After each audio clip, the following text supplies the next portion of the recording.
Operation tiger విజయవంతమైంది. ఇష్టానుసారం సంచరిస్తూ కనిపించిన ఆవులు, దూడలను చంపేస్తూ దాదాపు వారం రోజుల పాటు జిల్లా ప్రజలను భయభ్రాంతులకు గురిచేసిన పెద్ద పులి ఎట్టకేలకు చిక్కింది. దీంతో జిల్లా ప్రజలు ఊపిరి పీల్చుకున్నారు. నిన్న సాయంత్రం తూర్పుగోదావరి జిల్లా రాయవరం మండలం కోర్మాపురం గ్రామంలో పాడుబడిన ఇంట్లో దాగిన పెద్ద పులిని పూణే నుంచి వచ్చిన రెస్క్యూ బృందం, అటవీశాఖ అధికారులు బృందం పట్టుకున్నారు. ఇంట్లో నక్కిన పులికి శాస్త్రీయంగా మత్తుమందు ఇవ్వడంతో కొద్ది దూరం వెళ్లి అపస్మారక స్థితికి చేరుకుంది. అనంతరం దాన్ని వెంబడించి అత్యంత జాగ్రత్తగా బంధించారు. అనంతరం పులిని ప్రత్యేక బోన్లో విశాఖపట్నంలోని రెస్క్యూ కేంద్రానికి తరలించారు. పులిని కొన్ని రోజులు పరిశీలించి దాని ప్రవర్తనను బట్టి అడవిలో విడిచిపెట్టాలా లేక జూలో ఉంచాలా అన్నది నిర్ణయిస్తామని అటవీశాఖ అధికారి ఎన్ దావీద్ చెప్పారు. పులిని బంధించిన పూణే రెస్క్యూ బృందాన్ని జిల్లా కలెక్టర్ కీర్తి చేకూరి ప్రత్యేకంగా అభినందించారు.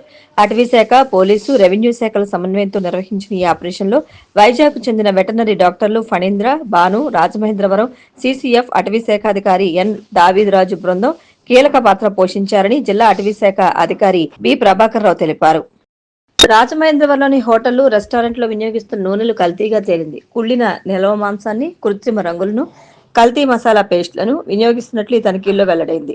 మంత్రివర్గాల ఆదేశాల మేరకు రాజమహేంద్రవరంలో ఆహార భద్రత, తూనికలు, కొలతల శాఖ అధికారులు సంయుక్తంగా ఆకస్మిక తనిఖీలు నిర్వహించారు.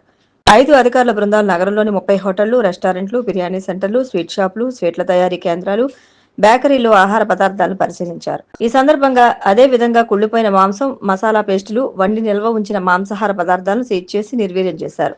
వంట నూనెలను జంతు కళేబరాల నుంచి తయారు చేసినట్లు వెల్లడైంది. స్వీట్ల తయారీకి కృత్రిమ రంగులు వినియోగించినట్లు గుర్తించారు. మొత్తం 20 ఆహార పదార్థాల నమూనాలను హైదరాబాద్లోని స్టేట్ ఫుడ్ ల్యాబొరేటరీకి పరీక్షల కోసం పంపించారు. 174 కేజీల మాంసం, ఆహార పదార్థాలను ధ్వంసం చేశారు. Kakinada, Eluru assistant food కంట్రోలర్లు జీఏబీ నందాజీ, K Venkataratnam ఆధ్వర్యంలో జరిగిన ఈ తనిఖీల్లో తూర్పుగోదావరి, కాకినాడ, ఏలూరు, భీమవరం, అనకాపల్లి జిల్లాలకు చెందిన ఫుడ్ సేఫ్టీ అధికారులు, లీగల్ మెట్రాలజీ ఇన్స్పెక్టర్లు పాల్గొన్నారు. నమూనాల పరీక్ష నివేదికలు వచ్చిన అనంతరం సంబంధిత రెస్టారెంట్లు, హోటళ్లపై చర్యలు తీసుకుంటామని జీఏబీ నందాజీ వెల్లడించారు. బెక్కవోలు మండలం కాపవరం గ్రామ పరిధిలోని అక్రమ మట్టి తవ్వకాలను గనుల శాఖ అధికారులు అడ్డుకున్నారు. అక్రమ తవ్వకాలకు వినియోగిస్తున్న ప్రొక్లైనర్ 3 లారీలను స్వాధీనం చేసుకున్నట్లు జిల్లా గనుల శాఖ అధికారి ఫణిభూషణ్ రెడ్డి వెల్లడించారు. అలాగే గోకవరం మండలంలోని సూదికొండ, గంగంపాలెం గ్రామ పరిధుల్లో జరుగుతున్న అక్రమ గ్రావెల్ తవ్వకాల ప్రాంతాల్లో ఆకస్మిక తనిఖీలు జరిపి అక్రమ మట్టి తవ్వకాలు జరుగుతున్నట్లు గుర్తించి 3 ప్రొక్లైన్లను స్వాధీనం చేసుకున్నారు. ప్రజల్లో స్వచ్ఛతపై అవగాహన కల్పించేందుకు రాజమహేంద్రవరం నగరపాలక సంస్థ ఆధ్వర్యంలో ఫిబ్రవరి 6 నుంచి మార్చి 6 వరకు నిర్వహించే స్వచ్ఛోత్సవ్ గోడ ప్రతులను ఏపీ పర్యాటక, సాంస్కృతిక శాఖ మంత్రి కందుల దుర్గేష్, జిల్లా కలెక్టర్ కీర్తి చేకూరి ఆవిష్కరించారు. నగర ప్రజలందరూ సమిష్టి కృషితో స్వచ్ఛ రాజమహేంద్రవరం కళను సాకారం చేసుకోవాలని రాష్ట్ర పర్యాటక, సాంస్కృతిక శాఖ మంత్రి కందుల దుర్గేష్ పిలుపునిచ్చారు. రాజమహేంద్రవరం నగరపాలక సంస్థ చేపట్టనున్న స్వచ్ఛత, అవగాహన కార్యక్రమాలు అభినందనీయమని అన్నారు. నగర ప్రజల్లో పరిశుభ్రతపై చైతన్యం కల్పించే దిశగా వారానికో లక్ష్యాన్ని నిర్దేశించుకుని కార్యాచరణ రూపొందించడాన్ని ప్రశంసించారు. మొదటి వారం సంకల్ప్ సపత్, 2వ వారం ప్లాస్టిక్ ఫ్రీ క్రూసేడ్, 3వ వారం the youth for waste movement, 4వ వారం ది శానిటేషన్ ఫీల్డ్ సిరీస్, 5వ వారం ది గ్రాండ్ ఫినాలే ఫెస్టివల్ కార్యక్రమాల ద్వారా స్వచ్ఛతా ఉద్యమాన్ని ప్రజల్లోకి తీసుకెళ్లనున్నట్లు తెలిపారు. ప్రజాప్రతినిధుల భాగస్వామ్యంతో విజయవంతం చేసేందుకు కలిసి అడుగులు వేయాలని పిలుపునిచ్చారు. ఈ స్వచ్ఛోత్సవ కార్యక్రమాల్లో ప్రజాప్రతినిధులు, నగర ప్రజలు, విద్యార్థులు, స్వచ్ఛంద సంస్థలు, వ్యాపారవేత్తలు, ఎన్జీఓలు సామాజిక బాధ్యతతో పాల్గొని రాజమహేంద్రవరం నగరాన్ని ఉత్తమ పరిశుభ్ర నగరంగా, పర్యావరణహిత నగరంగా తీర్చిదిద్దేందుకు సహకరించాలని మంత్రి కోరారు. ఈ కార్యక్రమంలో commissioner Rahul Meena, SP Narasimha Kishore, MLC Somu Veerraju, ఎమ్మెల్యేలు కోరంట్ల బుచ్చయ్య చౌదరి, నలిమిలి రామకృష్ణారెడ్డి, వేగుళ్ల జోగేశ్వరరావు, బత్తుల బలరామకృష్ణ, జ్యోతుల నెహ్రూ, రాష్ట్ర skill development corporation chairman Burugupalli Sesharao, ఆర్డీఓలు రాజమహేంద్రవరం కె భాస్కర్ రెడ్డి, కొవ్వూరు రాణి సుస్మిత, ఎంహెచ్ఓ వినూత్నతో పాటు ఇతర జిల్లా అధికారులు పాల్గొన్నారు. రాష్ట్రంలో మరో ట్రావెల్ బస్సు ప్రమాదం జరగ్గా ప్రాణాపాయం తప్పింది. ఎన్టీఆర్ జిల్లా కంచికర్ల మండలం కీసర సమీపంలోని జాతీయ రహదారిపై ఈ ఉదయం ప్రైవేట్ ట్రావెల్స్ బస్సు అగ్ని ప్రమాదానికి గురైంది. హైదరాబాద్ నుంచి విజయవాడకు వెళ్తున్న ఈ బస్సులో ఒక్కసారిగా వెనుక భాగంలో మంటలు వ్యాపించాయి. బస్సు వెనుక నుంచి పొగలు, మంటలు రావడాన్ని గమనించిన డ్రైవర్ వెంటనే అప్రమత్తమయ్యాడు. పరిస్థితి ప్రమాదకరంగా మారుతున్నట్లు అర్థం చేసుకున్న డ్రైవర్ బస్సును రోడ్డు పక్కకు ఆపి అందులో ఉన్న ప్రయాణికులను తక్షణమే కిందకు దించాడు.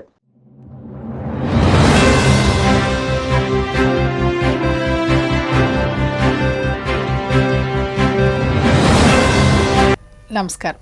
సిసిసి డిజిటల్ 230 PM కు స్వాగతం. ముందుగా ముఖ్యాంశాలు. ప్రభుత్వ ఉద్యోగుల సంక్షేమానికి కూటమి ప్రభుత్వం కట్టుబడి ఉంది.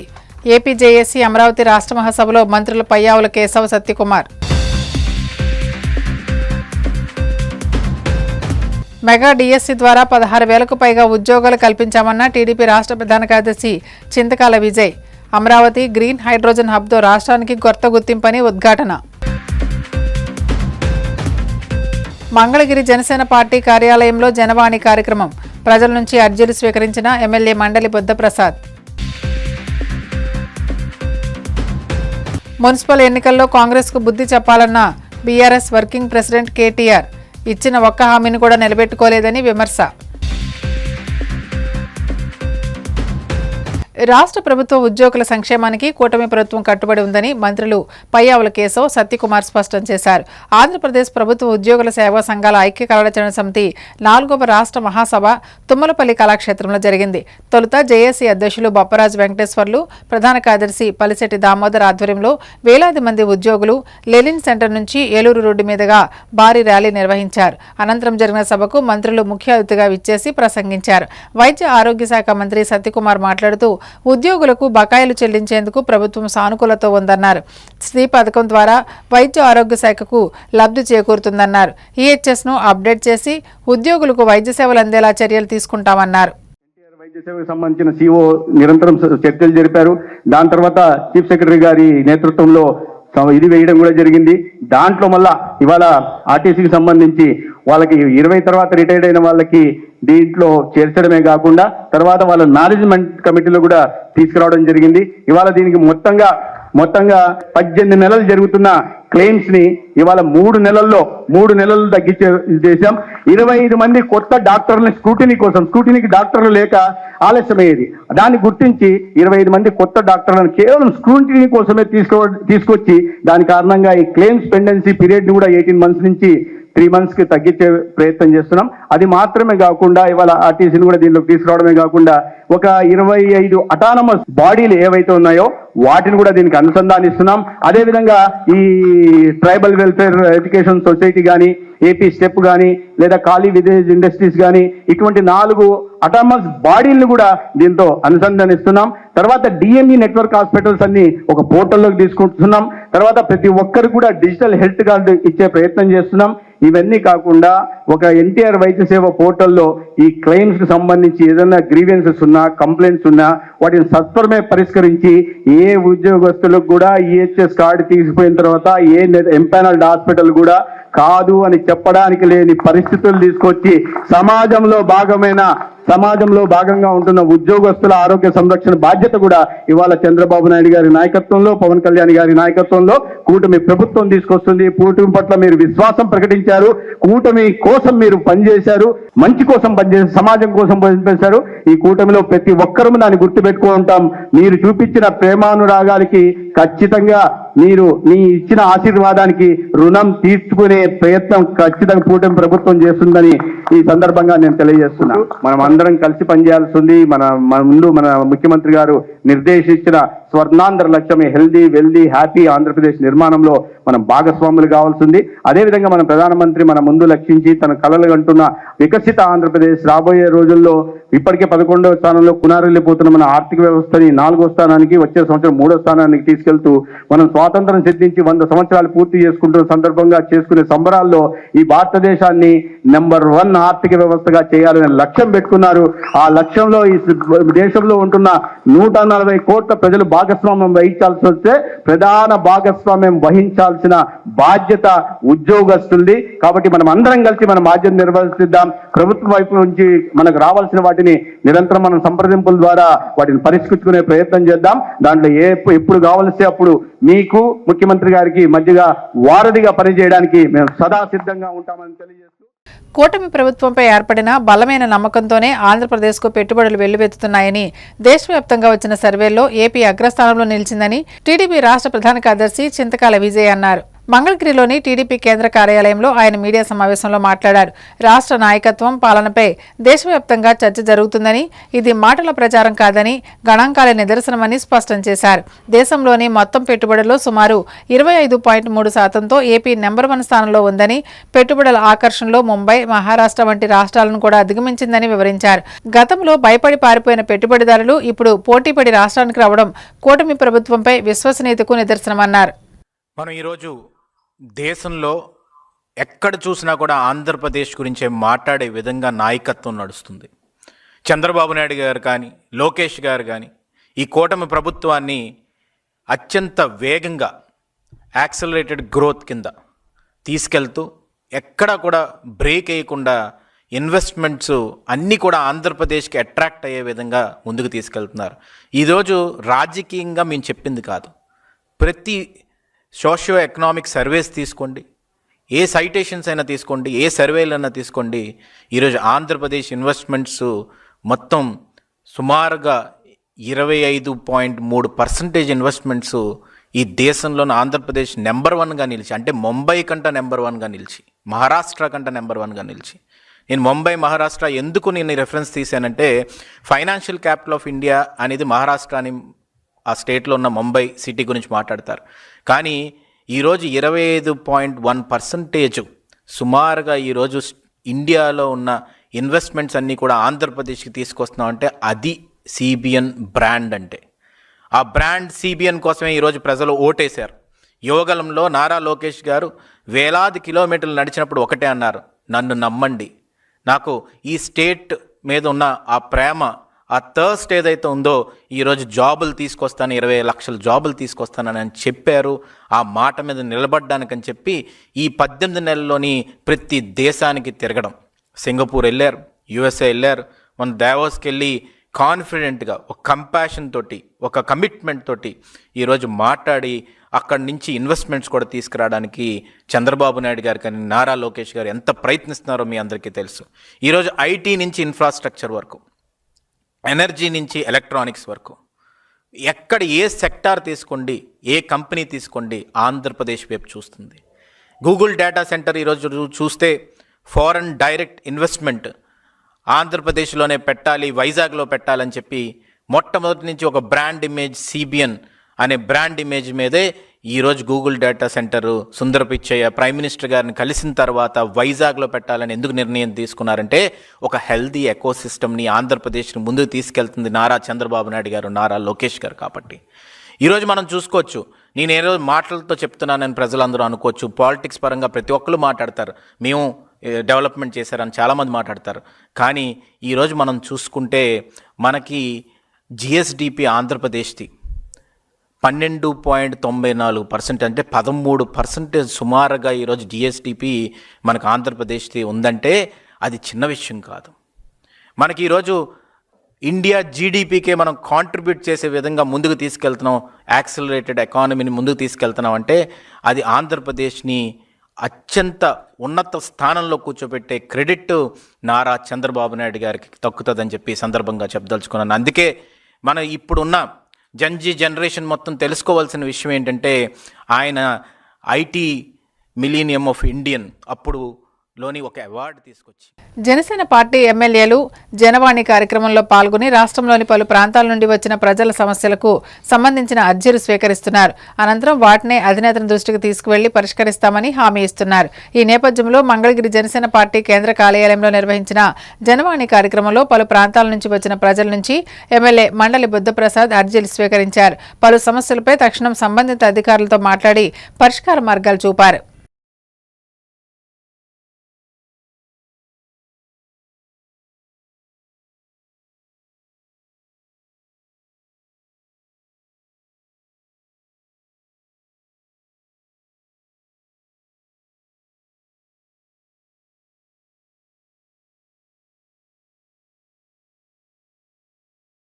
సహజ సిద్ధమైన సౌందర్యాలకు మన్యం కేర్ ఆఫ్ అడ్రస్ అని మంత్రి గుమ్మడి సత్యనారాయణ పేర్కొన్నారు. మన్యం జిల్లాను మరో ఆంధ్ర ఊటీలా తీర్చిదిద్దడమే లక్ష్యమని పేర్కొన్నారు. సాలూరు మండలం కొదమ గిరిజన పంచాయతీ పరిధిలోని మహాలొద్ద జలపాతాన్ని ఆమె ఘనంగా ప్రారంభించారు. ఈ జలపాతానికి చేరుకునేందుకు 6 కోట్లతో 6 కిలోమీటర్ల రహదారి నిర్మించినట్లు వెల్లడించారు. పర్యాటక అభివృద్ధితో గిరిజనులకు ఉపాధి అవకాశాలు మెరుగుపడతాయని మంత్రి ఆశాభావం వ్యక్తం చేశారు. ఈరోజు లుద్దా మీ అందరికి కూడా తెలుసు. లుద్దా వాటర్ ఫాల్స్ కోసం చాలామంది రావాలి అనుకునేవాళ్ళు. ఎందుకంటే ఈ లుద్దా మన ఆంధ్రప్రదేశ్లోనే నాకు తెలిసి అతిపెద్ద వాటిల్లో ఒకటి. ఇలాంటి పెద్ద వాటర్ ఫాల్స్ రావాలని యువత కానీ ప్రజలు కానీ ఎన్నో విధాలుగా కోరుకునేవాళ్ళు. నేను 2 ఏళ్ల క్రితం ఈ కొటియా పంచాయతీ వచ్చినప్పుడు మొత్తం ఇవన్నీ తిరుక్కుంటూ వెళ్ళాం. ఆ రోజు చూశాను రోడ్లు ఎంత దారుణంగా ఉన్నాయో. మేమే జీప్లో వచ్చాం, కొంత దూరం ఆటోలో వచ్చాం, కొంత దూరం బైక్లో వచ్చాం, మరి కాస్త దూరం నడుచుకుంటూ వెళ్ళాం. అన్ని గ్రామాలకు వెళ్ళి అక్కడ ఉన్నటువంటి మా అక్క చెల్లెలందరితోని మాట్లాడి వారి యోగక్షేమాలు అడిగితే వాళ్ళంతా ఒకటే చెప్పారు, మాకు ఈ రోడ్డు ఇవ్వండి అమ్మా, మా పిల్లల్ని చదివించుకోగలం, మాకు ఆరోగ్యం బాగలేకపోతే మేము కిందకెళ్ళి హాస్పిటల్ చూపించుకోగలం, ఈరోజు మాకు ఏదైనా సామాన్లు కావాలి అన్నా కిందకి రావాలి అంటే మేము నరకం చూస్తున్నామమ్మా అని చెప్పారు. వెంటనే తప్పకుండా మన ప్రభుత్వం వచ్చిన తర్వాత చంద్రబాబు నాయుడు గారి నాయకత్వంలో ఖచ్చితంగా చేస్తామన్నాం. మన ప్రభుత్వం వచ్చింది, కూటమి ప్రభుత్వంలో 4వసారి చంద్రబాబు నాయుడు గారు ముఖ్యమంత్రి అయ్యారు. ఇప్పుడు వెంటనే సార్కి ఈ విషయం చెబితే సార్ వెంటనే ఈ రోడ్డు అయితే ఖచ్చితంగా ఉండాలని 6 కోట్ల రూపాయలతో రోడ్డు శాంక్షన్ చేయడం జరిగింది. స్వాతంత్రం వచ్చిన తర్వాత ఈ రోడ్డు ఫార్మేషనే జరగలేదు. ఈ రోడ్డుకి ఎందుకంటే ఈ రోడ్డు ఫార్మేషన్ జరగడం కానీ రోడ్డు వేయడం కానీ ఇలాంటి ఏమి జరగలేదు. మనం అంటే నాకు తెలిసిన నుంచి రోడ్డు లేదు, అసలు ఫార్మేషన్ కూడా లేదు. కానీ మనం వచ్చిన తర్వాత ఇప్పటివరకు మనం ఫార్మేషన్ చేసాం, మీరు చూశారు. మొత్తం రోడ్డు అంతా ఫార్మేషన్ చేసుకుంటూ వచ్చాం. రోడ్డు కూడా స్టార్ట్ అయ్యింది. ఈ రోడ్డు మొత్తం పూర్తి చేస్తాం ఖచ్చితంగా. ఎందుకంటే ఇక్కడ ఉన్నటువంటి గిరిజనులందరికీ కూడా అన్ని రకాల సదుపాయాలు అందాలన్నదే ప్రభుత్వం తాలూకు ప్రధాన ఉద్దేశం.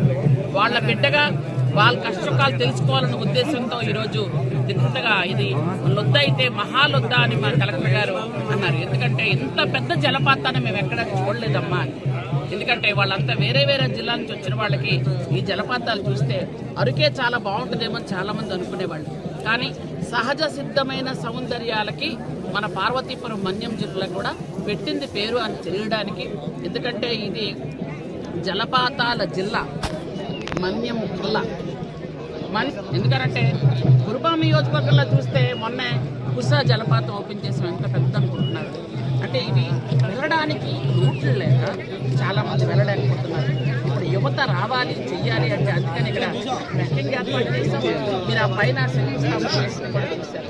ఒక చిన్న అంటే ఇక్కడ పరిసరాలకి అనుకూలంగా ఒక చిన్న గెస్ట్ హౌస్ మన ప్రకృతికి ఆనవాలంగా ఉండే విధంగా సహజ సిద్ధమైనటువంటి ఒక గెస్ట్ హౌస్ అక్కడ నిర్మించాలని, ఆ గెస్ట్ హౌస్ దగ్గర నుంచి చూస్తే చుట్టుపక్కల కొండలు కానీ జలపాతాలు కానీ మొత్తం అన్నీ కనిపించే విధంగా అది కూడా ప్లాన్ చేస్తున్నాం. అలాగే ఈ రోడ్డు అయిపోతే బస్సు వస్తుంది, వెహికల్స్ అన్నీ వస్తాయి. గిరిజనులందరూ ఎంత ఆనందంతో వచ్చి పూల వర్షం కురిపించారు నా మీద.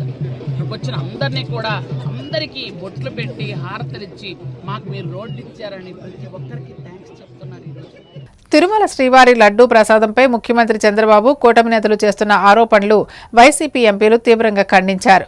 లడ్డూ తయారీలో వాడే నెయ్యిలో జంతువుల కొవ్వు కలిపారన్న ఆరోపణలు పూర్తిగా అవాస్తవమని, సీబీఐ నివేదిక కూడా ఇదే విషయాన్ని స్పష్టం చేసిందని వారు తెలిపారు. ఉండవడిలో కూటమి నేతలు చేసిన విమర్శలకు కౌంటర్గా ఢిల్లీలో వైసీపీ ఎంపీలు వైవి సుబ్బారెడ్డి, మిథున్ రెడ్డి, గురుమూర్తి మీడియా సమావేశం నిర్వహించారు. రాజకీయ ప్రయోజనాల కోసం భక్తుల మనోభావాలు దెబ్బతీసేలా చంద్రబాబు వ్యవహరిస్తున్నారని వారు మండిపడ్డారు. జంతు కొవ్వు కలిపిన కల్తీ నెయ్యి వాడారు, ఇన్ని లక్షల లడ్లు తయారు చేశారు, ఇన్ని కోట్ల లడ్లు తయారు చేశారు, ఇంత అవినీతికి పాల్పడ్డారు. సుప్రీంకోర్టు చెప్పింది ఏంటి, మనం చేసింది ఏంటి?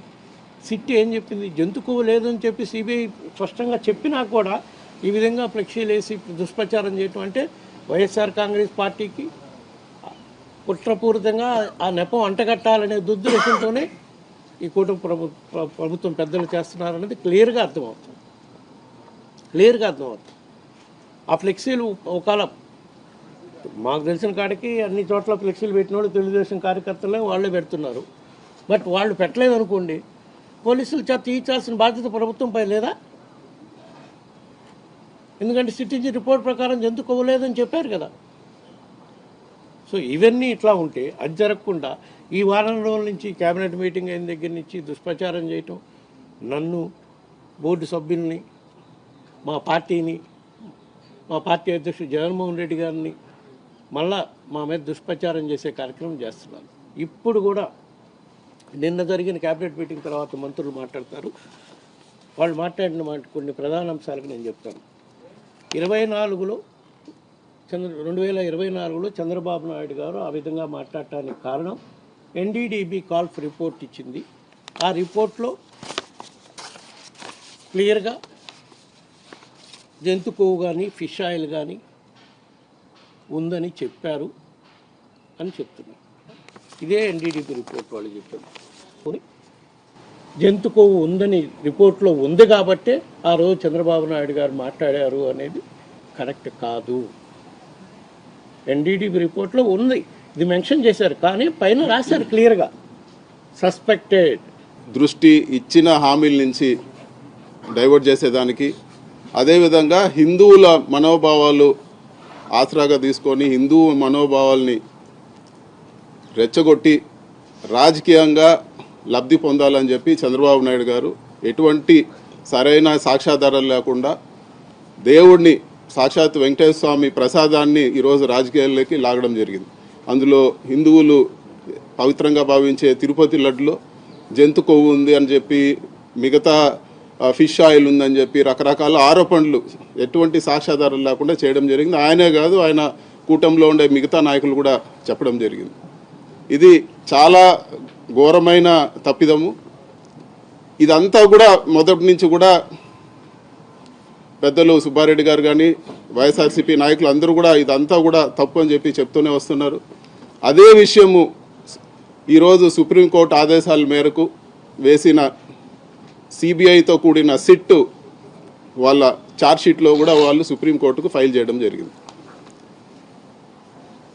ఈరోజు ఎప్పుడైతే చంద్రబాబు నాయుడు గారు చెప్పింది తప్పు అని తేలిందో, ఎప్పుడైతే వైఎస్ఆర్సీపీ నాయకులు ప్రశ్నించడం మొదలు పెట్టారో అప్పుడే రాంబాబు గారి పైన దాడులు చేయడము, అదేవిధంగా జోగి రమేష్ గారి పైన దాడి చేయడము, మళ్ళీ ఎదురు దాడికి దిగారు. ఆయన చేసిన ఏదైతే తప్పుడు స్టేట్మెంట్ ఉందో దాన్ని సమర్థించుకునే పనిలో భాగంగానే ఈరోజు ఆత్మరక్షణలో పడి మళ్ళీ ఈరోజు సుప్రీంకోర్టు సిట్ వేసి సిబిఐతో కూడిన సిట్ వేసిన తర్వాత మళ్ళీ కూడా ఈరోజు ఇప్పుడే మీడియా మిత్రులు చెప్తున్నారు, మళ్ళీ ఇంకొక సిట్ వేసి ఆయన చెప్పిన తప్పిదం ఏదైతే ఉందో దాన్ని నిజమనే విధంగా ప్రజల్ని భ్రమపెట్టాలనే ప్రయత్నం చేస్తూ ఉన్నారు.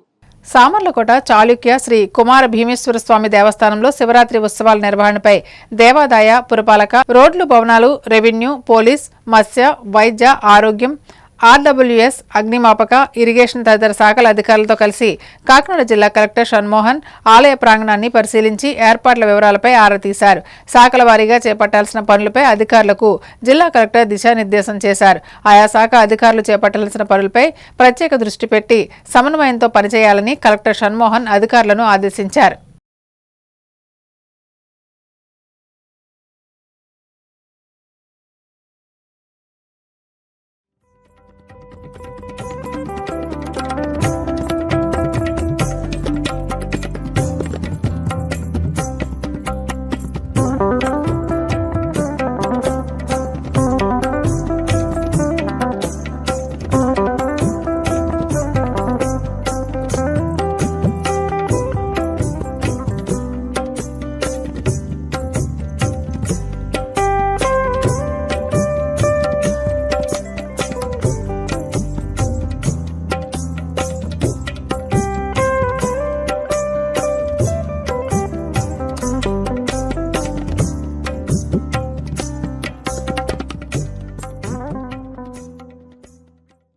డిప్యూటీ స్పీకర్ రఘురామ కృష్ణంరాజు సూచనల మేరకు క్యాంటీన్ ఆవరణలో దాతల సహకారంతో భోజనాలు ఏర్పాటు చేస్తున్నట్లు ఉండి మండల ప్రధాన కార్యదర్శి కల్లేపల్లి సతీష్ రాజు తెలిపారు. పశ్చిమ గోదావరి జిల్లా ఉండి మండలం కేంద్రమైన ఉండి అన్నా క్యాంటీన్ ప్రాంగణంలో చిలుకూరు గ్రామానికి చెందిన చేకూరి బోసురాజు తండ్రి చేకూరి వెంకట సుబ్బరాజు పేరు మీద భోజనాలు ఏర్పాటు చేయడం జరిగింది.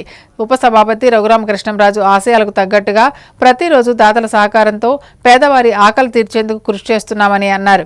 ఈ కార్యక్రమంలో మాజీ మండల అధ్యక్షులు కరిమొకర శ్రీనివాస్, బోసురాజు కుమారుడు చేకూరి దీపక్ వర్మ, నీటి సంఘం అధ్యక్షులు వేగేసిన సత్యనారాయణరాజు, ఉప సర్పంచ్ రుద్రరాజు పరమేశ్వరరాజు, పవన్, కాగిత మహంకాళి, ఉండి 5వ వార్డు మెంబర్ తనికెళ్ల నరేష్, నల్లవల్లి, చెన్నంశెట్టి నాగరాజు, పాలకేశవ తదితరులు పాల్గొన్నారు. కూడా దాతల సహకారంతో రఘురామకృష్ణరాజు గారి ఆశయాలకు తగ్గట్టు ఇక్కడ పేదవారి ఆకలి తీర్చేదట్టు ఇక్కడ ప్రతిరోజు కూడా కార్యక్రమం జరుగుతున్నది. చిలుకూరు బోసురాజు గారు వాళ్ళ తండ్రి పేరు మీద, చేకూరు వెంకట సుబ్బరాజు గారి పేరు మీద బోసురాజు గారు వాళ్ళ అబ్బాయి ఇద్దరు కలిపి రోజు ఇక్కడ అన్నదానం కార్యక్రమం చేస్తున్నారు. బోసురాజు గారు రఘురామకృష్ణరాజు గారు యొక్క ఆయన పిలుపు మేరకు స్పందించి ఈరోజు ఒక అద్భుతమైన కార్యక్రమం దాదాపుగా 350 మంది పేద ప్రజలకు ఇక్కడ భోజనం ఏర్పాటు చేయడం జరిగింది. అలాగే రోజు రోజుకి ఈ కార్యక్రమం మరింత విజయవంతం అవ్వాలని మనస్ఫూర్తిగా కోరుకుంటున్నాం. అలాగే రఘురామకృష్ణరాజు గారు అభివృద్ధితో పాటు పేదల ఆకలి తీర్చాలని ఆయన ఆశయం ఈరోజు ఉండి నియోజకవర్గంలో, ఉండి గ్రామంలో నిజంగా ఈరోజు నెరవేరుతుంది. ఇది రానున్న రోజుల్లో రఘురామకృష్ణరాజు గారికి కూడా ఈ పేదల ఆశీస్సులతో అంతా మంచి జరగాలని మనస్ఫూర్తిగా కోరుకుంటున్నాం. మున్సిపల్ ఎన్నికల్లో కాంగ్రెస్ కు ఓటేస్తే మోసానికి వేసినట్లేనని బీఆర్ఎస్ వర్కింగ్ ప్రెసిడెంట్ కేటీఆర్ అన్నారు. పేదవాళ్లను కడుపులో పెట్టుకుని చూసుకున్న బీఆర్ఎస్ ఒకవైపు అడ్డమైన హామీలు, 6 గ్యారెంటీలనే మోసాలతో గద్దెనెక్కిన కాంగ్రెస్ మరోవైపు 12 ఏళ్లుగా ఏమీ చేయకుండా దేవుడు పేరు చెప్పి ఓట్లు అడుక్కునే బీజేపీ ఇంకోవైపు ఉన్నాయన్నారు. సిరిసిల్లలో మున్సిపల్ ఎన్నికల ప్రచారం నిర్వహించిన ఆయన కార్నర్ మీటింగులు, రోడ్ షోల్లో మాట్లాడారు. కాంగ్రెస్ పార్టీ ఇచ్చిన ఒక్క హామీని కూడా నిలబెట్టుకోలేదని విమర్శించారు. రైతు బంధు సొమ్ము వేయడానికి సీఎంకు మున్సిపల్ ఎన్నికలు ఎలా అడ్డొస్తాయని ప్రశ్నించారు. చీర రద్దు చేసి సిరిసిల్ల నేతన్న బతుకు మీద కొట్టినోడు, మన కడుపు మీద కొట్టినోడికి ఓటేస్తామా? సిరిసిల్ల నేతన్నలు ఆలోచించాలి. ఇదే మాట మా నేతన్నల గురించి మా లోకల్ నాయకులు, మా వస్త్ర వ్యాపార సంఘం వాళ్ళు అడిగితే ఇక్కడ ఉండే ఒక కాంగ్రెస్ నాయకుడు అంటాడు, ఏందయా మీ పద్మశాలీలు, ఏందయా మీ శాలోళ్ళు, నిరోధు ప్యాకెట్లు అమ్ముకోపోండి, అక్కడ తీసుకోపోండి అని చెప్పి మాట్లాడండి. మరి గసోళ్ళకు ఓట్లేస్తామా? అప్పుడాలు చేసుకోండి, పాపడాలు చేసుకోండి, వడియాలు చేసుకోండి, కావాలంటే నిరోధ ప్యాకెట్లు అమ్ముకోండి అని మాట్లాడే చిల్లర కాంగ్రెస్ వాళ్లకు ఓట్లేస్తామా? ఆలోచించండి. వాళ్ళు పైసలు ఇస్తే దోసుక తిన్న పైసలు వాళ్ళ దగ్గర అడ్డగోలు ఉన్నాయి, వాళ్ళు ఇస్తే తీసుకోండి, కానీ అడుగుని వాళ్ళని బరాబర్ అడుగుని. ఏమాయ కొడుక, మరి ఇవాళ పైసలు ఇస్తున్నావు 1000 రూపాయలు, కానీ 26 నెలలు బాకీ ఉన్నావు కదా, 26 నెలలు నెలకు 2,500 బాకీ ఉన్నావు కదా, ఏమాయ ఆ పైసలు ఏవి అడుగుండ్రి. ముసలోళ్ళు అడుగుండ్రి, 4,000 పెన్షన్ అన్నావు, 2 నెలలు ఎగ్గొట్టినావు, ఎప్పుడు ఇస్తావు మిగతా పైసలు? 26 నెలలు బాకీ ఉన్నావు, ఎప్పుడు ఇస్తావు అని అడుగుండి. అట్లాగే రైతులు ఎవరన్నా ఉంటే మీరు అడుగుండి. కేసీఆర్ ఉన్నప్పుడు మరి నెలలో రైతు బంధు పడుతుండే, మరి ఇవాళ ఫిబ్రవరి అయింది, రైతు బంధు దిక్కు లేదు. ఇవాళ ఏది చక్కదనం లేకుండా నాశనం చేసిన కాంగ్రెస్ పార్టీకి బుద్ధి చెప్పాలన్నా ఇక బీజేపీ వాళ్ళ గురించి అయితే ఏం చెప్పాలి నేను? ఏం చేసిరు బీజేపీ వాళ్ళు? ఆ దేవుని గుడి కాడు ఉంటారు కొంతమంది బయట అడుగుతున్నటోళ్ళు, దేవుని పేరు చెప్పి అడుక్కుంటారు. గట్లే వీళ్ళు కూడా ఓట్లు వచ్చినాయంగానే దేవుని పేరు చెప్పి ఓట్లు ఆడుకుంటూ తప్ప ఏమైనా చేసిర్రా? ఒక్క బుడ్డ పైస పని ఏం చేసిండు మోడీ? నాకు తెలియక అడుగుతా. ఒక్క పైస పని సిరిసిల్లలో ఉండే ఒక ఆడబిడ్డకు గాని, ఒక తమ్ముడికి గాని, ఒక అన్నకు గాని, ఒక నేతన్నకు గాని రూపాయి పని అయిందా మోడీతోని, బీజేపీ ప్రభుత్వంతోని? ఏం చూసి ఓటేయాలి? చెప్క మురువా చూసి ఏడువా అన్నట్టు ఏమున్నది బీజేపీ వచ్చినాక? ఒక్క పైస పని. అది అట్లా ఇది ఇట్లా. మళ్ళా కేసీఆర్ గారు వస్తేనే, మళ్ళా గులాబీ జెండా ఎగిరి రాష్ట్రంలో కేసీఆర్ గారి ప్రభుత్వం వస్తేనే మళ్ళా వాళ్ళకు లాభం అవుతుంది, మన సిరిసిల్లకు లాభం అవుతుంది. వార్తలు ముగించే ముందు ముఖ్యాంశాలు మరోసారి. ప్రభుత్వ ఉద్యోగుల సంక్షేమానికి కూటమి ప్రభుత్వం కట్టుబడి ఉంది. ఏపీ జేఏసీ అమరావతి రాష్ట్ర మహాసభలో మంత్రులు పయ్యావుల కేశవ, సత్యకుమార్. మెగా డిఎస్సి ద్వారా 16,000కు పైగా ఉద్యోగాలు కల్పించామన్న టీడీపీ రాష్ట్ర ప్రధాన కార్యదర్శి చింతకాల విజయ్. అమరావతి గ్రీన్ హైడ్రోజన్ హబ్తో రాష్ట్రానికి కొత్త గుర్తింపని ఉద్ఘాటన. మంగళగిరి జనసేన పార్టీ కార్యాలయంలో జనవాణి కార్యక్రమం. ప్రజల నుంచి అర్జీలు స్వీకరించిన ఎమ్మెల్యే మండలి బుద్ధప్రసాద్. మున్సిపల్ ఎన్నికల్లో కాంగ్రెస్కు బుద్ధి చెప్పాలన్న బీఆర్ఎస్ వర్కింగ్ ప్రెసిడెంట్ కేటీఆర్. ఇచ్చిన ఒక్క హామీని కూడా నిలబెట్టుకోలేదని విమర్శ. సిసిసి సమాప్తం. నమస్కారం.